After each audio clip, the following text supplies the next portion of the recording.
এক ছিল রাজা, এক ছিল রানী, তার ছিল একটা সন্তান। এই যে মিথ্যা ঘটনা, এক ছিল শিয়াল, এক ছিল বাঘ। এই যে মিথ্যা গল্প শুনিয়ে শুনিয়ে কি করে মেয়েরা তার ছোট্ট বাচ্চাদেরকে খাওয়ানো হয়, মোবাইলে সে মিথ্যা কার্টুনগুলো দেখিয়ে সন্তানদেরকে খাওয়ায়। একজন শিশু বলছে, আমি একটা গল্প পারি, সত্য ঘটনা। আমি বলো তো দেখি। বলছে, এক ছিল শিয়াল আর এক ছিল বাঘ। বাঘটি বলল, শিয়াল তুই আমার জন্য খাবার ধরে নিয়ে আয়।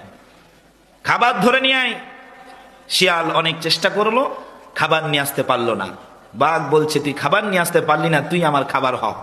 তাকে এক থাবা মেরে তাকে খেয়ে নিল। ছোট শিশুটা এরকম একটা বানোয়াট ভিত্তিহীন একটা মিথ্যা কথা তার ব্রেনে ঢুকিয়ে দিয়েছে। এই ছেলেটাই যখন বড় হবে তখন কি বলবে জানেন? স্কুলে গিয়ে ক্লাস করবে না, ঘুরে বেড়াবে। তার মা বলবে, স্কুলে গেছিলা? এই ছেলেটা তখন ওই যে গল্প আকারে গল্প সাজিয়ে বলবে, মা জানো আজকে স্কুলে গেছিলাম, যাওয়ার পরে একজন বন্ধু এটা হলো ওটা হলো, এরকম এরকম করে আমি চলে আসলাম। আচ্ছা বলুন তো, এই গল্পের সাথে এটার মিল আছে না নাই?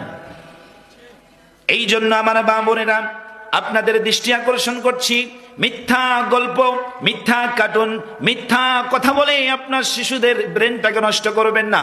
মিথ্যা হলো কি? মুনাফিকের একটা প্রথম আলামত। আল্লাহ তাআলা সকলকে তৌফিক দান করুন, মিথ্যা কথা থেকে বেঁচে থাকার তৌফিক দান করুন। সকল উপরি আল্লাহুম্মা আমিন।